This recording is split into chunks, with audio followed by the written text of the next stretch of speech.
que vous soyez, mesdames et messieurs, merci de votre fidélité sur Web Info Télévision. Nous sommes en direct pour vous accompagner, pour vous servir. C'est vendredi 9 janvier 2026. Voilà, déjà l'actualité l'oblige, mesdames et messieurs. On va faire les points sur ces visites du président Félix Tshisekedi, des courtes visites. Dans moins d'une semaine, il s'est rendu à Luanda deux fois pour rencontrer son homologue Joao Lourenço.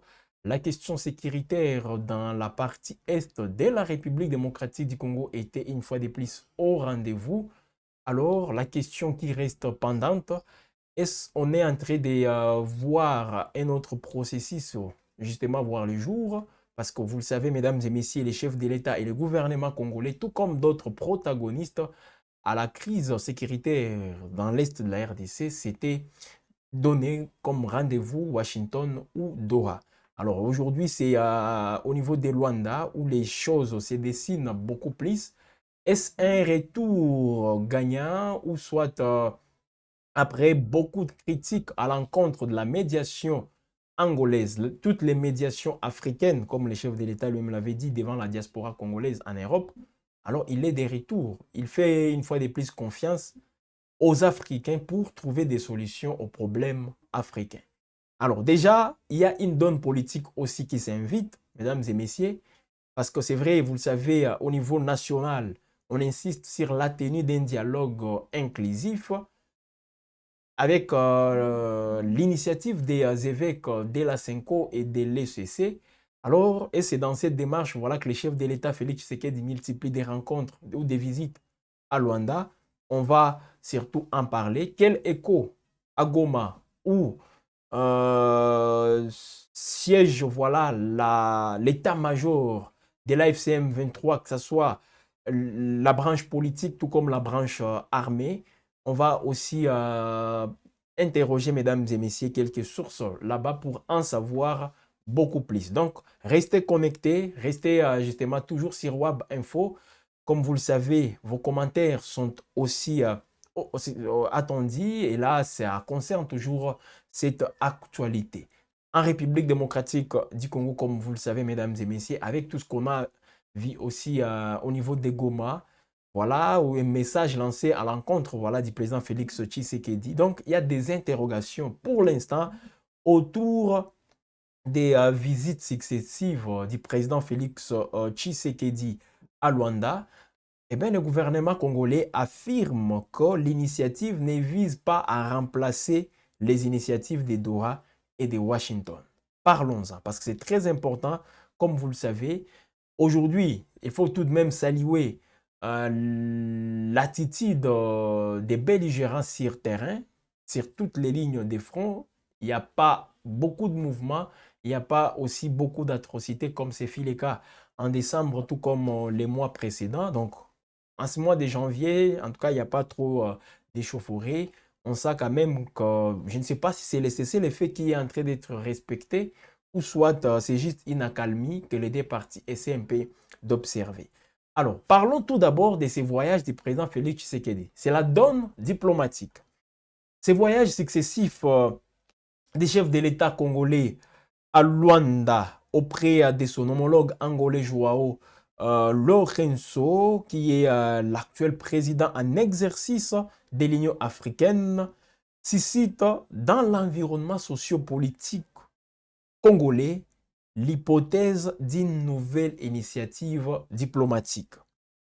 Celle-ci viserait à relancer la médiation africaine en vue du rétablissement de la paix dans la partie est de la République démocratique du Congo, où Kinshasa est confronté aux rebelles de l'AFC M23. Alors qu'il y a aussi les efforts de facilitation menés par l'État du Qatar. Ces efforts, mesdames et messieurs, semblent piétiner. Que ce soit les processus des Doha, parce que même avec Washington, c'est vrai, il y a déjà un accord avec le Rwanda, mais les résultats sur terrain laissent poser toujours beaucoup de questions. Alors, si les contours précis, justement, de cette initiative ne sont pas encore connus, il y a lieu, mesdames et messieurs, d'y voir aussi une démarche plus large qui est le seul volet sécuritaire.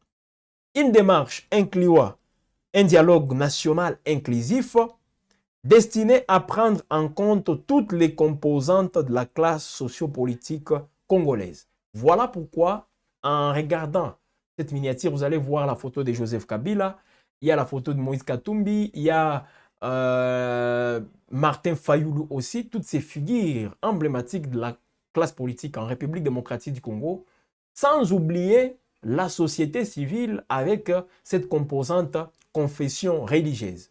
Parce que les religieux, Senko et CC, sont venus avec leur initiative, mais les chefs de l'État n'accordent pas beaucoup de considération à l'initiative des évêques de la Senko et de l'ECC, tenant compte aussi de toutes ces dualités au niveau politique.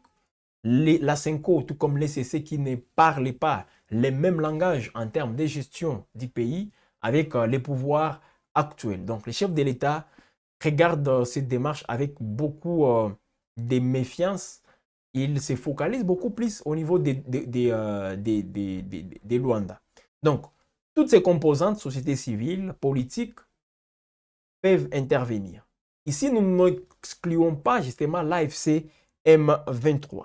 Parce que ça intervient, mesdames et messieurs, dans un contexte marqué par de longues attentes autour, surtout de la convocation de ces dialogues, format SCC5. Ils ont demandé à maintes reprises, ils ont insisté, jusqu'au point d'organiser des manifestations. On a vu Jean-Marc Kabound organiser des manifestations, Martin Fayoulou aussi, insistant dans toutes ses sorties médiatiques sur la convocation dans un délai le plus court de ces dialogues inclusifs. Tout ça, c'est en vue, mesdames et messieurs, du rétablissement de l'autorité de l'État et de la cessation des hostilités entre les différentes parties prenantes, disons les parties qui sont en conflit dans la partie est de la République démocratique du Congo. Alors, lors d'un briefing presse, c'était hier jeudi 8 janvier 2026, aux côtés de son collègue de la justice et garde des Sceaux, Guillaume Ngefa, le porte-parole du gouvernement, Patrick Mouyaya, a fait les points sur ces différents déplacements du président Félix Tshisekedi à Luanda. Selon Patrick Mouyaya, il ne s'agit pas d'une démarche visant à remplacer les processus diplomatiques en cours. Donc, ce qui s'est fait ou ce qui va se faire à Luanda ne vient pas remplacer ce qui s'est fait déjà à Doha, tout comme à Washington. Selon Patrick Mouyaya, il ne s'agit pas justement d'une démarche pour remplacer, mais c'est plutôt une démarche qui s'inscrit dans la continuité, selon lui. Parce que c'est vrai, l'Union africaine, comme vous le savez, Joao Lourenço, c'est lui l'actuel président en exercice de l'Union africaine.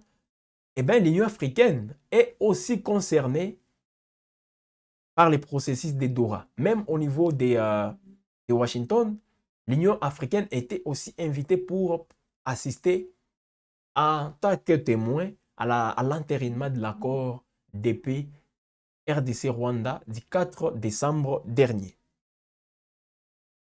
Alors, selon toujours Patrick Mouyaya, cette démarche angolaise s'inscrit dans la logique voilà, aussi d'une synergie avec les initiatives en cours pour établir la paix dans l'Est de la République démocratique du Congo dans le cadre du rôle du président angolais en tant que président en exercice de l'Union africaine. Alors, le chef de l'État s'est exprimé à l'issue de cette visite, deuxième en moins de 2 semaines, il s'est exprimé pour reconnaître justement l'implication du président angolais.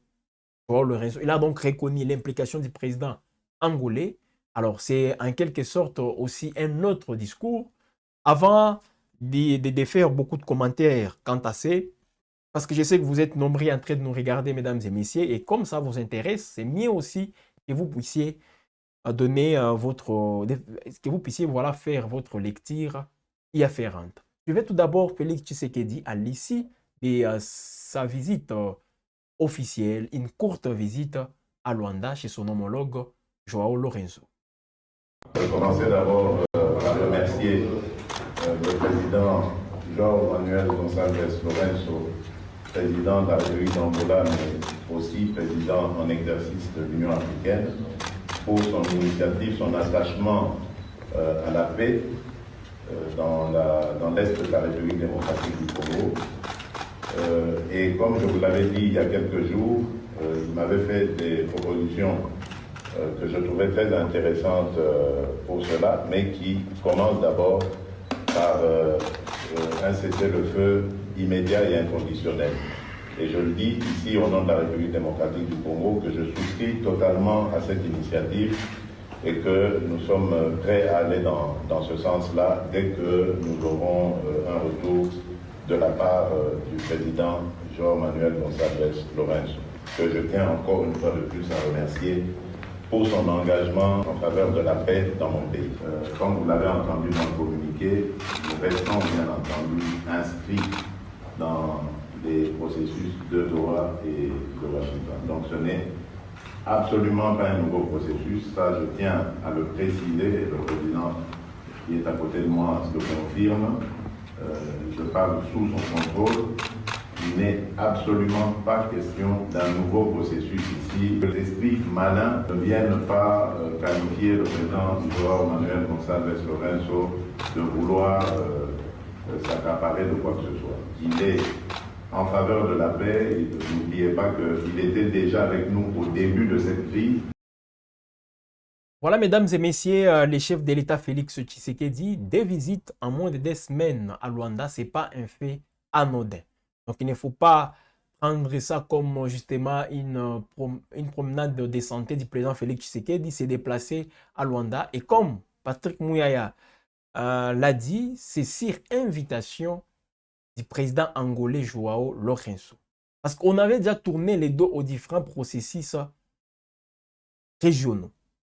Que ce soit au niveau de la CIRGL, même au niveau de l'Union africaine, la RDC avait déjà tourné les dos. C'est focalisant beaucoup plus, en se focalisant voilà, sur Doha et Washington. Alors aujourd'hui, il y a une petite méfiance aussi avec le processus de Doha. Parce que les gens ont pris à la légère les propos du ministre burundais des Affaires étrangères lorsqu'il disait que le Qatar est en train de tout faire pour empêcher à ce que les États-Unis prennent des mesures ou disons, prennent des sanctions contre les Rwandais du fait de ne pas respecter l'accord de Washington. Le ministre burundais des Affaires étrangères l'avait dit sur son compte X avant de supprimer ces messages-là. Et dans la foulée, c'est le président burundais lui-même, Evariste Ndayishimiye, qui est venu pour clarifier ou pour s'excuser auprès du Qatar, disant que voilà, les Burundis considèrent les efforts du Qatar, les Burundis ne peuvent pas minimiser tout ce que le Qatar est en train de faire. Lui-même, il était justement venu pour présenter indirectement les excuses. Et les posts là, les tweets du ministre burundais des Affaires étrangères n'existaient plus. Donc, il y a cette considération. Même Kinshasa n'accorde plus beaucoup de considération au processus de Doha. Imaginez-vous, depuis la signature de l'accord cadre à Doha, il n'y a pas eu d'autres processus, d'autres rounds. Kinshasa, après la signature, après avoir obtenu l'accord des pays à Washington, un accord qui n'est pas aussi respecté sur le terrain, comme vous le savez, Kinshasa se focalise sur autre chose. Et là, c'est une autre initiative que le président Félix Tshisekedi est en train de chercher. Auprès de qui? João Lourenço. Oui, c'est les voisins, oui, c'est le président en exercice de l'Union africaine, mais à un certain moment, les chefs de l'État minimisaient aussi, ou disons, considéraient que les Africains, voilà, les chefs d'État régionaux, ne sont pas impliqués de manière aussi active dans cette situation. Alors, déjà, il faut quand même qu'on le rappelle, mesdames et messieurs, l'Angola n'est pas aussi à sa première manœuvre dans cette crise sécuritaire dans l'Est de la République démocratique du Congo. Rappelez-vous, en mars 2025, le président de la République démocratique du Congo, Félix Tshisekedi, s'est entretenu à Luanda avec son homologue angolais João Lourenço. désigné à l'époque médiateur dans les conflits opposant Kinshasa au Rwanda. Cette rencontre bilatérale qui s'est tenue au palais présidentiel de la capitale angolaise s'inscrivait bien sûr dans le cadre des efforts diplomatiques visant à restaurer la paix dans la région d'Ikivu. Voilà. Selon toujours la présidence angolaise voulait que l'AFCM 23 aussi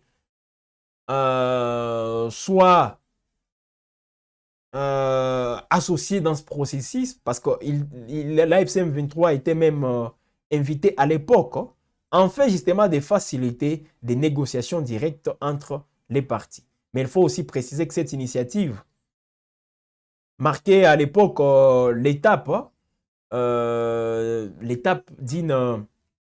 donc on se dirigeait directement, on pensait que c'est vers une paix durable. Alors il y a eu beaucoup de ratés. Même la rencontre Kagame et Tshisekedi, comme vous le savez, avait aussi capoté. Alors, à la suite de cette rencontre, mesdames et messieurs, l'AFCM 23 avait refusé de participer aux discussions prévues. C'était toujours au mois de mars, le 18 mars 2025, toujours sous la médiation angolaise. Dans un communiqué, à l'époque, le mouvement rebelle avait dénoncé des sanctions individuelles justement prise par l'Union européenne contre plusieurs de ses dirigeants, affirmant même que ces mesures compromettent les dialogues et rendent impossible les pourparlers tant attendus. Voilà.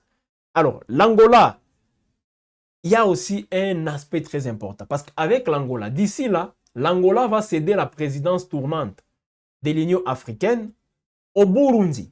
Et vous-même, vous connaissez, vous savez, c'est que les relations aujourd'hui qui sont très, très étroites, hein, où disons les relations se sont réchauffées entre la République démocratique du Congo et le Burundi, si on peut juste se limiter aux deux chefs d'État, Évariste Ndayishimiye et Félix Tshisekedi.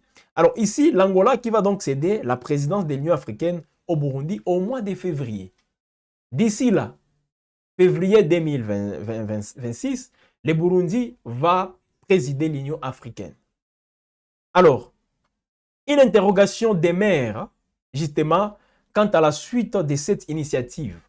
L'Angola poursuivra-t-il ses efforts après la fin de son mandat à la tête de l'Union africaine? En février 2026, le président angolais Joao Lourenço qui va donc céder la présidence de l'Union africaine au Burundi, avec à sa tête Évariste Ndayishimiye, à l'occasion du 39e sommet de l'organisation. Alors, de nombreux observateurs pointent encore des zones d'ombre autour justement de la démarche angolaise, élaborée conjointement avec Félix Tshisekedi. Voilà, les Burundi, est-ce que les Burundi peut jouer ces rôles-là de médiateur? Parce que tout le monde dit que le Burundi a déjà pris position dans ces conflits, aux côtés bien sûr de la République démocratique du Congo. Est-ce que le Burundi peut jouer ces rôles-là comme il faut? Alors, il y a aussi Faure Gnassingbé, voilà le président togolais, désigné par l'Union africaine comme aussi médiateur. Il a aussi un statut de médiateur, voilà, désigné par l'Union africaine. Après Joao Lourenço, quelle sera la suite aussi avec Faure Gnassingbé? Le Togo reste discret justement dans la résolution de la crise sécuritaire dans l'est de la République démocratique du Congo. C'est vrai, récemment, on a vu le président togolais faire un déplacement, se déplacer à Kinshasa. Et jusque-là, sans qu'il y ait aussi d'autres précisions y afférentes. Mais ici, il faut tout de même préciser, parce que surtout, depuis l'entrée en jeu des États-Unis, voilà, les États-Unis d'Amérique et le Qatar, le Togo est resté de plus en plus discret. Au-delà de sa participation aux réunions du mécanisme conjoint de coordination en matière de sécurité, parce qu'il y a plusieurs structures qui ont vu le jour, toujours dans ces processus, le Togo, dirigé par Faure Gnassingbé, attend désormais donner un nouvel élan au processus de paix. Voilà. Le Togo prévoit c'est aussi une information que je vous donne, mesdames et messieurs. Le Togo prévoit d'organiser le 17 janvier 2026 une réunion de haut niveau consacrée à la cohérence et à la consolidation du processus de paix en République démocratique du Congo et dans la région des Grands Lacs, afin bien sûr de renforcer la confiance et faire progresser les négociations. Avec les retours voilà, de l'Angola dans les jeux diplomatiques, la question se pose, quelle sera aussi la marge d'action du président togolais Faure Gnassingbé. Voilà. Parce que ici, je précise bien, parce qu'on ne peut pas minimiser le rôle de Lorenzo. Parce que le chef de l'État, Félix Tshisekedi, aurait lui-même demandé encore une fois l'implication de Lorenzo. Lorenzo avait pris des distances aussi dans ces processus. Alors, le fait de vouloir l'amener, ou disons, le fait qu'il s'implique encore, ça veut dire qu'il répond petit à petit aux différentes demandes du président Félix Tshisekedi. Et le président Félix Tshisekedi l'a reconnu. Comme vous venez de le suivre, il l'a reconnu. Alors, déjà ici, il y a l'aspect politique qui entre en jeu. On a, bon, surtout au niveau de la classe politique, les gens ont minimisé l'opposition, les gens ont même minimisé cette société civile, mais ne vous en faites pas. C'est l'aspect politique, c'est les fronts politiques qui s'invitent aussi dans cette guerre. Les fronts politiques. On a beaucoup parlé du front militaire, du front diplomatique, du front médiatique. Il y a aussi les fronts politiques. Et ça se joue beaucoup plus à l'interne. Avec cette classe politique qu'on a, mauvaise ou bonne, mais c'est la seule classe politique qu'on a en République démocratique du Congo. La société civile aussi. Alors, toutes ces composantes, c'est aussi important qu'elles se mettent ensemble pour justement mener des discussions et surtout trouver des compromis. Parce que ne vous en faites pas politiquement, ça représente aussi beaucoup de choses pour le président Félix Tshisekedi. Nous sommes en 2026. La Constitution parle de la fin du mandat en 2028. Là, c'est la Constitution. Le chef de l'État ne peut pas aussi rester bras croisés. Il est en train d'y travailler. Il sait que voilà, son avenir en dépend. Et ça passe justement par un président qui peut aussi parler facilement à l'opposition, à la société civile en RDC. Et là, c'est João Lorenzo. Voilà, on ne peut pas recourir au niveau du Congo-Brazza pour aller appeler, comment il s'appelle encore, le président congolais. Voilà, Denis Sassou Nguesso. Lui, il est d'abord concentré dans autre chose. Mais João Lorenzo, tenant compte de son statut du président en exercice de l'Union africaine, il représente quand même beaucoup de choses, bien qu'il ait fait mandat. Mais ce n'est pas encore Évariste Ndayishimiye qui va faire ce jeu-là. Donc, c'est un peu ça. João Lorenzo, il est aussi le mieux placé. Voilà pourquoi les chefs de l'État multiplient des visites chez lui en Angola. Donc, ça aussi, c'est très, très important. Bien que nous assistons aussi à une situation sécuritaire toujours préoccupante, comme vous êtes en train de le constater. Et ça passe aussi par des accusations. Ça va dans tous les sens, mesdames et messieurs. Avec cette supposée frappe des drones qui soulève des questions quant au respect du cessez-le-feu. Voilà. On en parle tous les jours. Cessez-le-feu. Les drones, là, c'est ce qui s'est passé récemment à Massissi. Le gouvernement congolais qui accuse la FCM23. La FCM23 qui accuse aussi le gouvernement congolais. Parce que, tout d'abord, alors qu'un sommet des ministres de la Défense de la région des Grands Lacs, parce que dans nos informations, dans nos éditions du journal, vous avez suivi avec beaucoup de détails, mesdames et messieurs, cette réunion au niveau des Grands Lacs. Hein. Ça concerne seulement les ministres de la Défense. Une réunion qui s'est ouverte, justement, un sommet plutôt qui s'est ouvert, voilà, disons un sommet qui s'est ouvert en Zambie, le jeudi 8 janvier, depuis hier. Hein. Une cérémonie était organisée les mêmes jours dans l'est de la République démocratique du Congo, à Goma précisément, pour rendre hommage aux victimes d'une explosion intervenue le 2 janvier dans la localité de Massissi Centre. Une explosion à la cause inconnue qui pose de nombreuses questions, mesdames et messieurs, quant au respect du cessez-le-feu. La MONUSCO a même appelé à une vérification indépendante, voilà, une vérification indépendante des faits, mais aussi à l'établissement des responsabilités de part et d'autre. Alors, tout ceci, c'était donc le 2 janvier 2025, dans la localité du Nord Kivu, localité de Massissi Centre, une localité sous administration de l'AFC M23.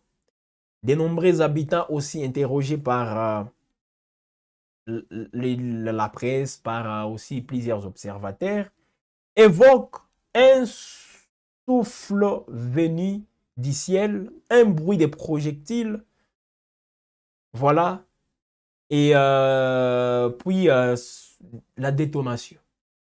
C'était ça la situation ces jours-là. Et tout d'un coup, la FCM23 avait communiqué, accusant les pouvoirs de Kinshasa d'être à la base de toutes ces frappes.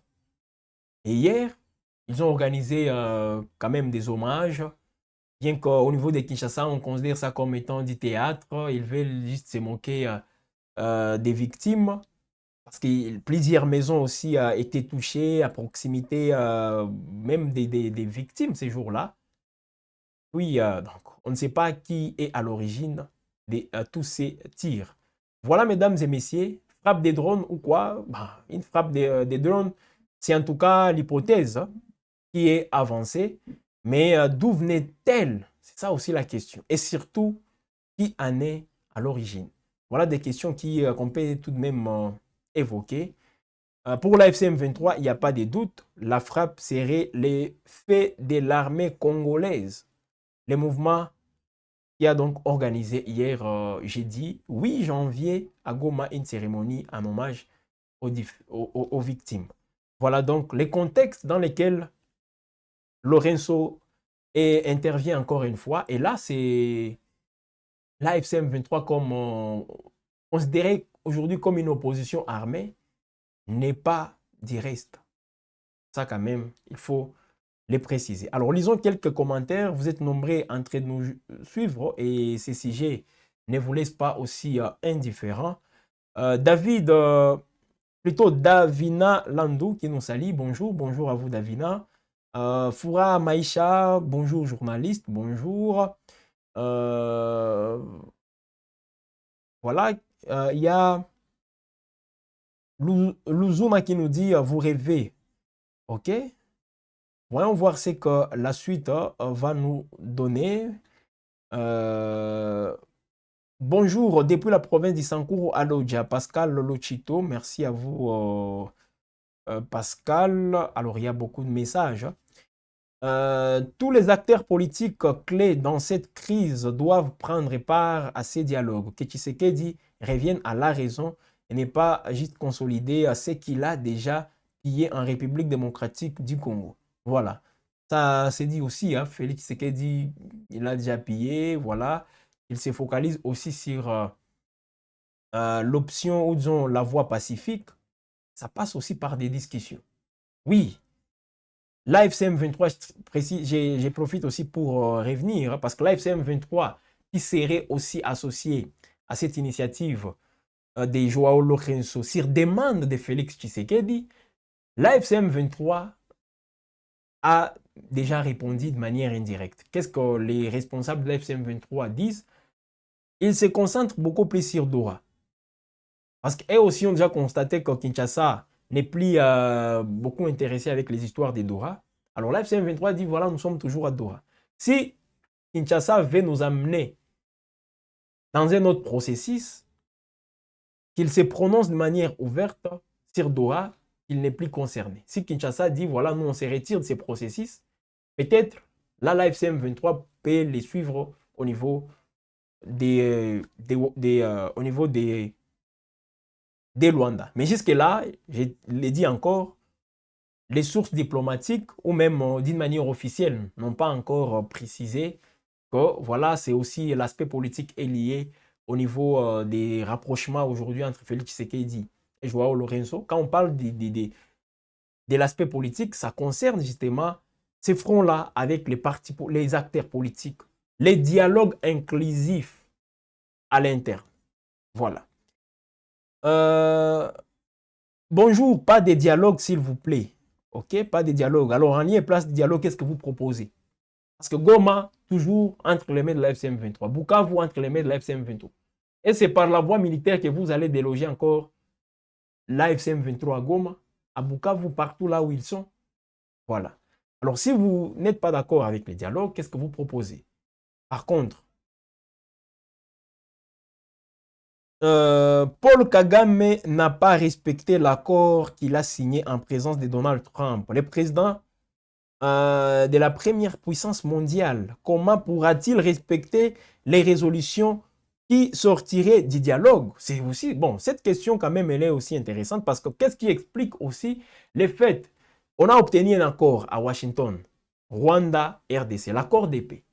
C'est vrai, il y a l'aspect économique qui entre dedans, mais ce qui peut nous concerner tout d'abord, c'est la paix, l'accord de paix. Mais tout d'un coup, vous-même, vous avez vu, au lieu de se focaliser ou de se concentrer sur la mise en place effective de cet accord, le respect de cet accord, on est en train de créer d'autres initiatives.